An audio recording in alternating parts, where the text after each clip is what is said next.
Salut, cher ami primate. Bon, je suis vraiment dans l'embarras là pour ces élections. Je sais pas du tout pour qui je vais voter. Voilà, je suis indécis en fait, hein. Je me demande comment je vais faire pour accomplir mon devoir civique. Non, je déconne. Oh, attends, t'as cru que moi j'allais participer au cirque électoral, donner ma légitimité à des bandes d'enculés corrompus, leur déléguer ma vie entière pour qu'ils prennent des décisions à ma place? Non. Je garde mon pouvoir individuel. Et je sais que il y a pas mal de mecs du clan qui veulent aussi le garder, sauf que des fois, ils savent pas trop quoi en penser et ils se font même déstabiliser, c'est triste, quand il y a des gens qui vont leur sortir les conneries habituelles du style si tu votes pas, t'as pas le droit de te plaindre, ou si tu votes pas, on va prendre des décisions à ta place, ou t'es quelqu'un d'irresponsable, carrément. Donc, on va parler de ça. Je vais vous dire en fait pourquoi moi je participe pas aux élections, dans quelle attitude ça peut être cohérent d'aller voter, et que faire si on vote pas. Alors, bon déjà, imaginons, t'es dans la rue, voilà, et tu me rencontres, et je suis avec un pote, et on te chope, et en fait on te dit salut, on va t'éclater la gueule, on va te voler ton fric. Bon, le truc, c'est que nous, on croit quand même à la liberté et tout, hein, on est des gens évolués, donc on va te laisser choisir. Soit tu choisis moi, et je martèle ta gueule avec mon poing gauche, et je te vole ton fric, pas tout, hein, je t'en laisse une partie, comme ça tu peux continuer à faire ta vie, et puis à produire. Ou sinon, tu choisis mon pote, et lui, il va te marteler la face avec son poing droit, et on va te voler ton fric. Voilà. Bon, c'est très important que tu choisisses, hein, parce que sinon, t'es quelqu'un d'irresponsable. On va choisir à ta place et t'auras pas le droit de te plaindre. Bon, est-ce que ça a un sens? C'est la même chose pour les élections, putain. Bon, les mecs, il y a des gens qui vont voter pour des grosses pourritures, ils vont leur donner de la légitimité, ils vont les cautionner, les mettre en place.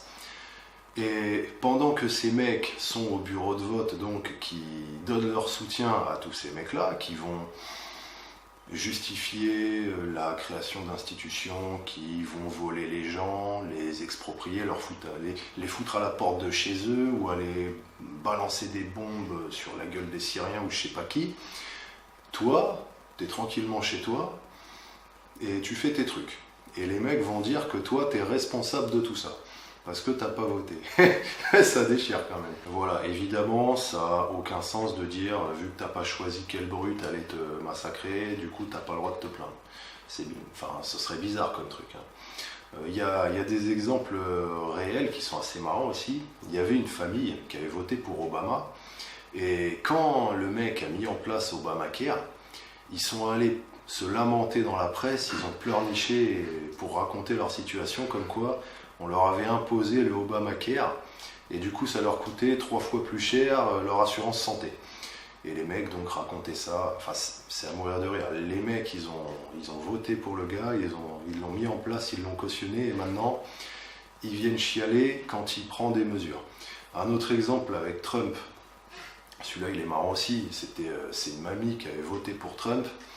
Et donc Trump, pour commencer la construction de son mur de frontière, il l'a expropriée en fait. Apparemment, enfin je ne sais plus si elle avait été effectivement expropriée ou si c'était encore en cours ou qu'elle était juste menacée. Enfin voilà, apparemment elle va se faire dégager de chez elle par celui qu'elle a mis en place, quoi.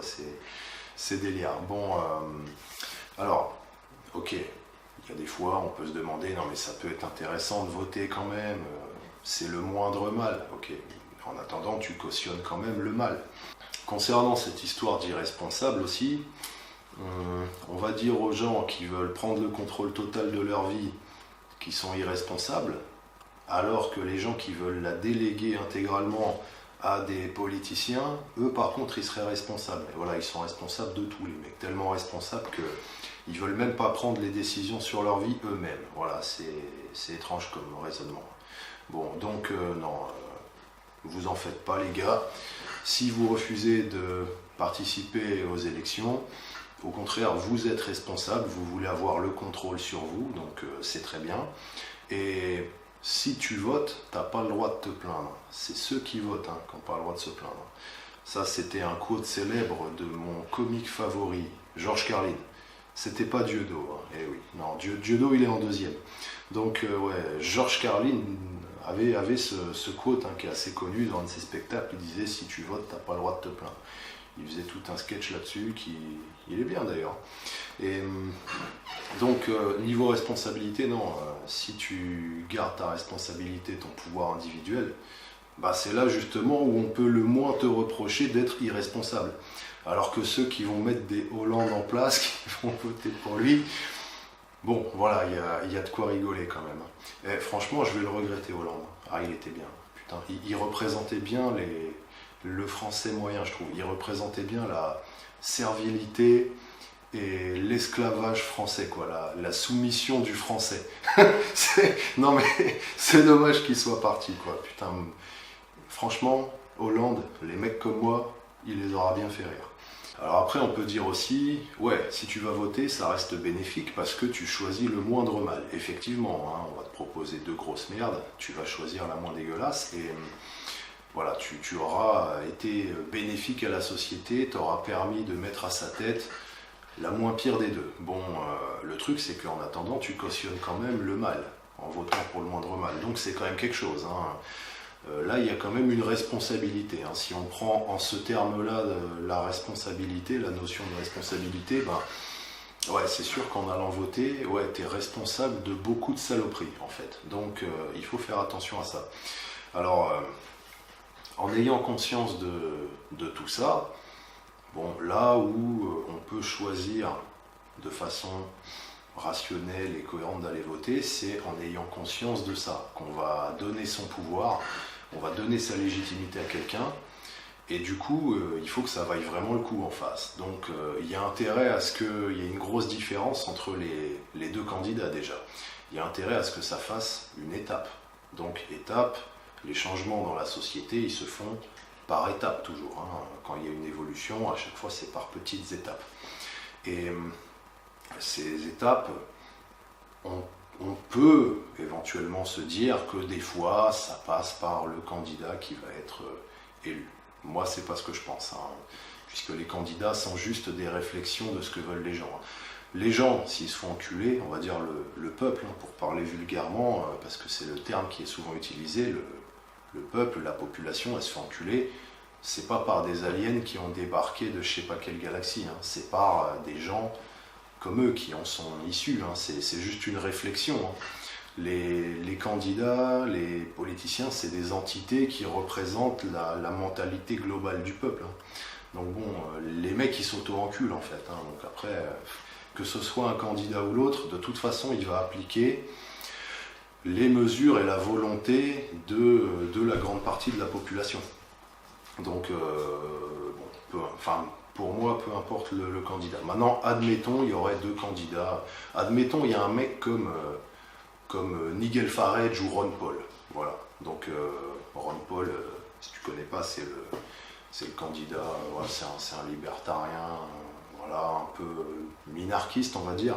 Farage, c'est un député anglais, bon, qui a l'air assez honnête. D'ailleurs, il a subi, je crois, deux tentatives d'assassinat. Donc bon, c'est un peu un gage d'honnêteté quelque part. Bon, alors imaginons, il y a un mec comme ça qui se présente face à un candidat du système. Et on pourrait se dire, ouais, c'est quand même un gros changement et tout, ça fait une étape. Bon, dans ce cas-là, tu peux te dire, ok, je vais donner mon pouvoir, je vais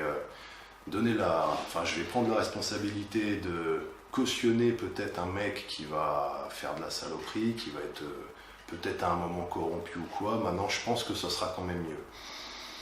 Bon, à toi de voir, voilà, hein, c'est une réflexion, ça peut se tenir. Voilà, maintenant, moi, j'y crois pas.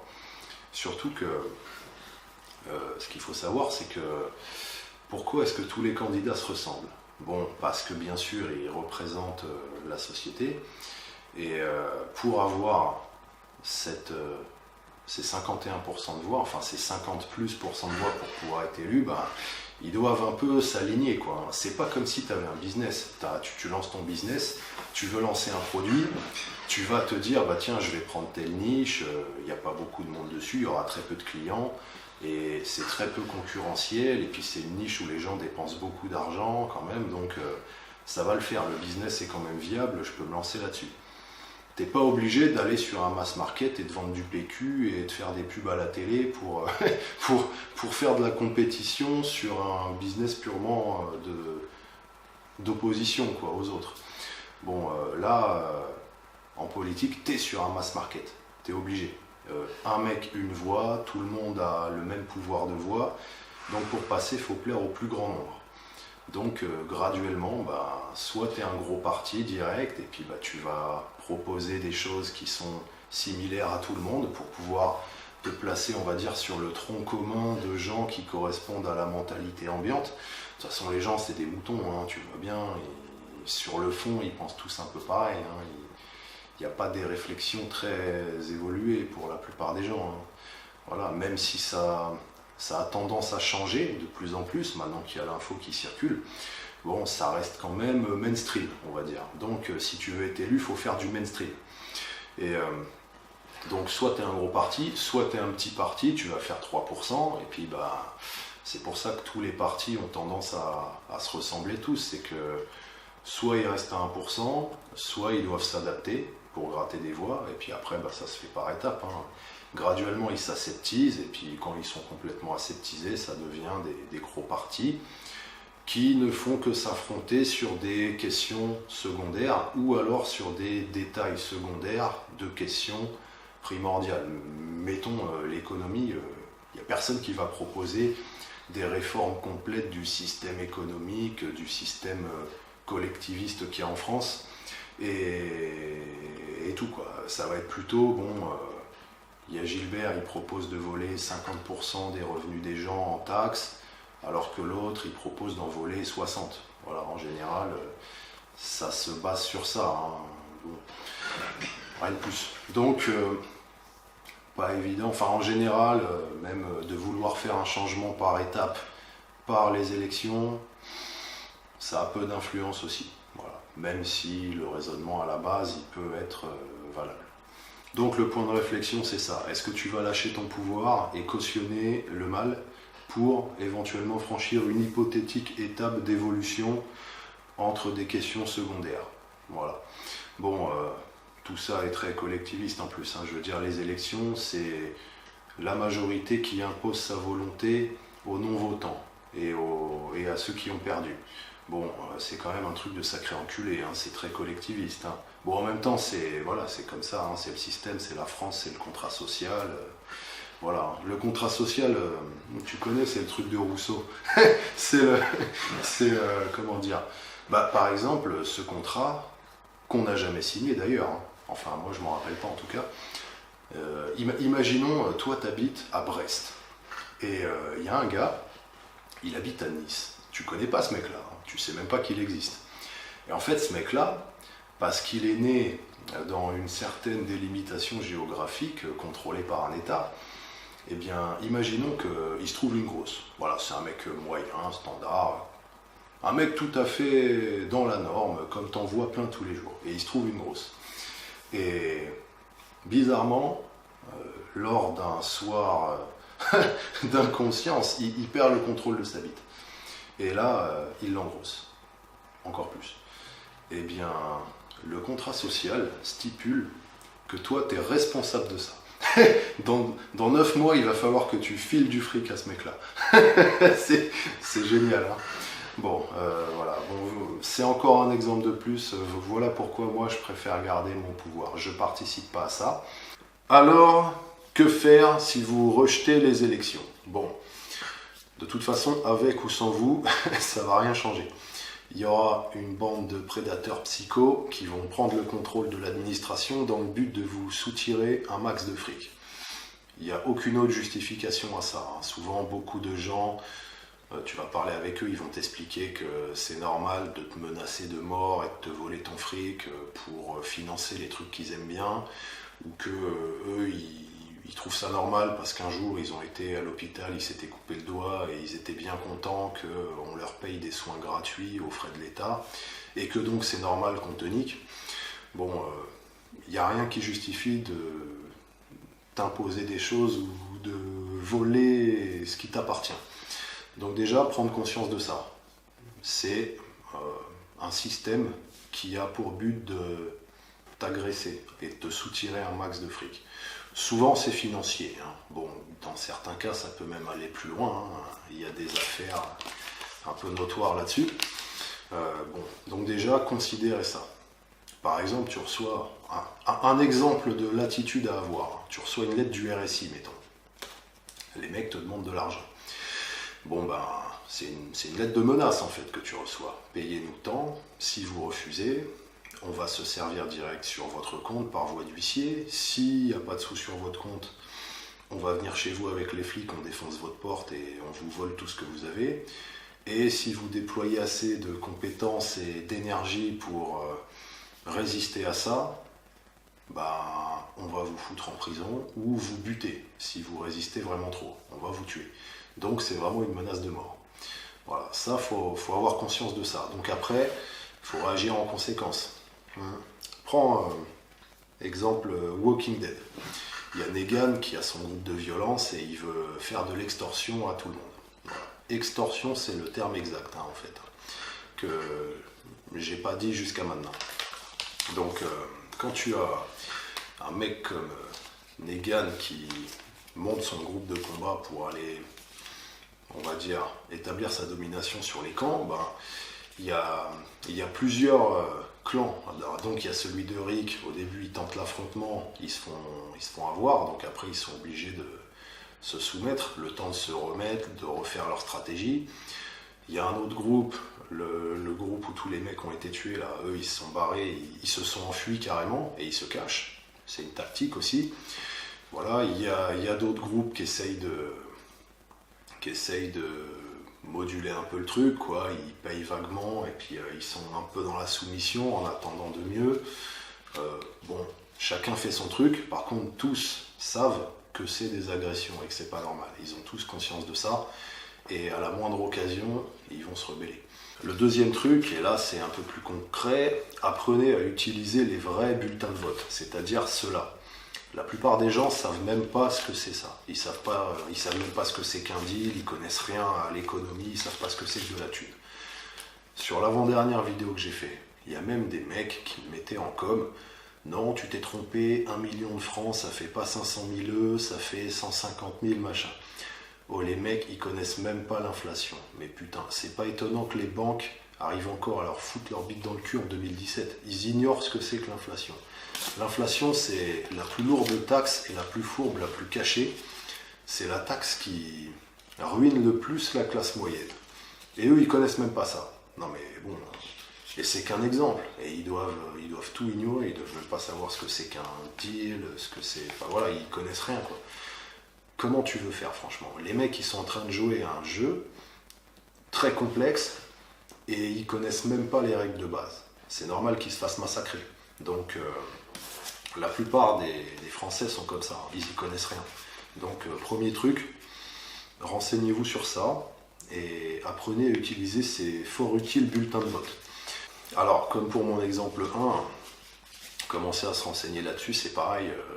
Normalement, ça ne doit pas vous parler, parce que c'est un truc, ça paraît anodin. Vous allez dire, bah oui, c'est évident et tout, ouais, sauf que, bon, ceux qui ne connaissent pas, ils n'ont aucune idée de ce que ça peut leur apporter. Et bon, ça commence par des petits trucs tout cons.